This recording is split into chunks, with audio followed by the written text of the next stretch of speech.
First off, I just like to give a shout out to the Auburn family and the Auburn fan base. Two things. One, our home opener, the effort and energy in that building, and the environment was incredible.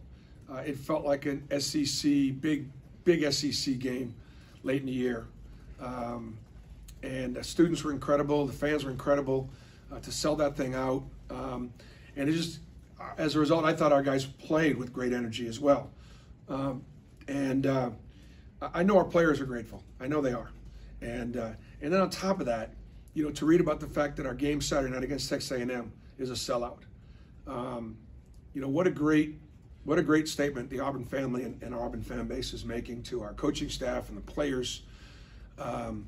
You know, supporting them in a season that obviously is not going to be a championship season with some transition. So, just a shout out to our fans, and it makes my job easier, but it also continues to make me feel I feel a real responsibility to keep delivering great basketball, and we're working hard to do that. So Friday night, South Florida. You know, South Florida, we were down 25-10 the first half. We were down at halftime. We were down for most of the game. You know, it was a tough matchup for us. South Florida is a really good defensive team. Brian Gregory, the coach there, you know, was a Tom Izzo disciple amongst, you know, several others, and they do a great job defensively. They guard you, they scout you, they take away things that you're good at. They were as prepared for us as any team we played against, it was obviously a real struggle.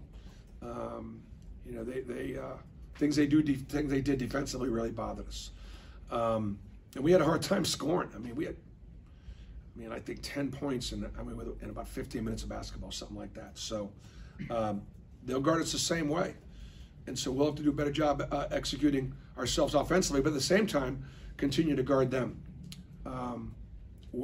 because it's not going to be a high-scoring game. They've got a lot of transfers. You know, they got Kid Harris from Memphis and Kid Bryant from South Carolina. We've played for a million years now, and play him again this year, and several others. So it's a you know, a talented roster from the American League, from a good league. So that team we struggled with last year. So we'll have to play better. Take questions. Bruce, what is it about the way they defend that stands out to you? Well, to speak specifically about the way they defend, I'm not going to give their scouting report as far as what bothered us, but they put great pressure on the ball. They have really good athletes. They're really fast. They're really quick. And I would say their ball pressure and their scout, like they really, really had a good feel for what we were trying to do. And they did a great job of taking that away. They really prepared. Bruce, how close is Westry to return to practice and getting back involved? I'm saying again. Chris Westry, how close is he to return to practice? Chance. Chance, yeah, that's right. I can't hear it, and he had the wrong first name. Other than that, we were perfect. He's close. Yesterday was the first day that Chance came back, and he went full speed with the team. Did not go live. And so, and probably won't do much more of this. I don't think he plays Friday, but he's getting closer. How are you guys doing with the flu that's been going around campus?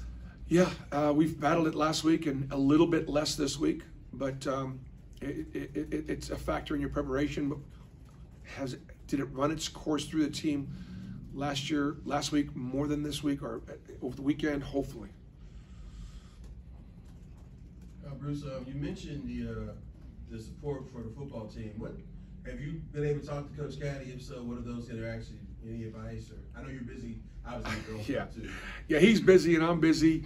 You know, other than just communicating with, letting him know how proud I am for the way those guys played and how hard they played and the passion, and intensity, and so just I have communications with a lot of our coaches like that. So. Anything in particular you'd like to see improve from game 1 to game 2? You know, I'd love to see if we could obviously continue, just kind of learn, you know, just like communicating defensively. It's hard to communicate defensively because it's so loud. So in some of our very first early ball screen calls, we got our calls wrong. But sometimes when the calls are wrong, your body can still recover and put itself in the right spot.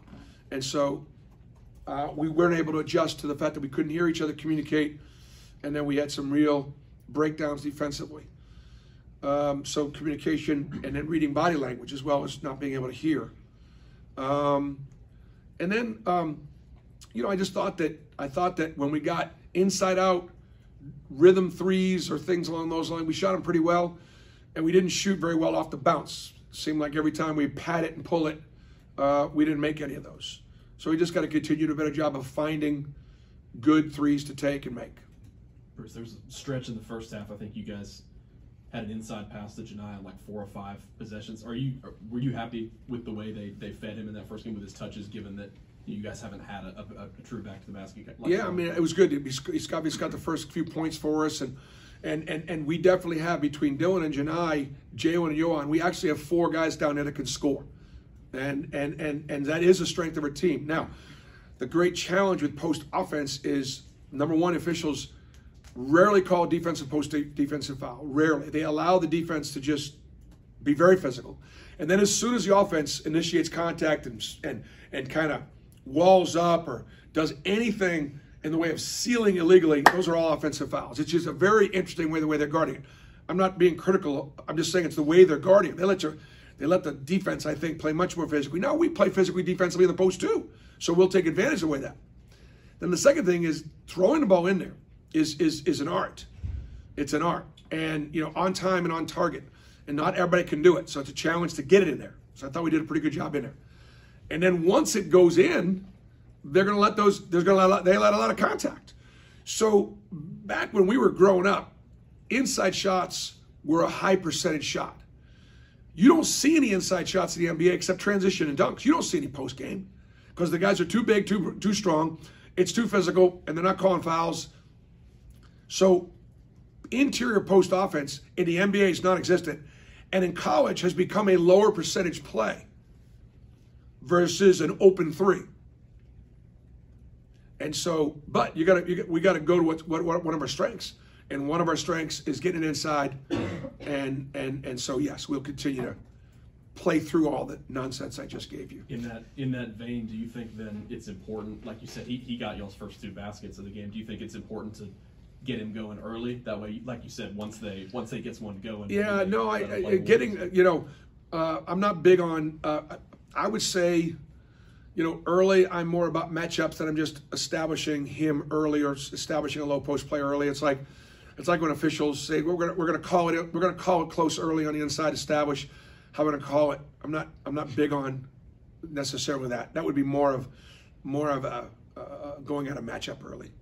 Got time for one more? Bruce, John Cohen said during his press conference that he was in the locker room during halftime on Friday. Oh, I'm sorry, on Monday. Who is this? John Cohen, the new athletic director. He said he saw the same look that he had seen from himself, kind of anger from you, maybe, in the locker room. Were you kind of upset about how the first half finished? No, it's interesting. I have no idea what John said, but for me, I actually went in there with my team, and their heads were kind of down. And I said, for the first 15 minutes, that was great basketball. I mean, we played really well. We played really hard for them to score. And in the last 4 or 5 minutes, we did some things defensively that we talked about not doing that allowed them to knock down 3 threes. And all of a sudden, whatever it was, what was the number with 4 or 5 minutes to go? Let's say it was 15. It got, what was scored at halftime? I think 7 points. 6 or 7? 7 points. 7. So it really was we lost about half our lead. And I actually went in with the players, and I was more, put your head up. Because they were more upset the last few minutes. We played really good basketball. There's going to be ebbs and flows. So, no. Maybe my being, that's funny, maybe my being positive with the players, John actually thought that was even being negative. That's how negative I can be, I guess. All right, guys, we're going to get Alan and Chris in here, so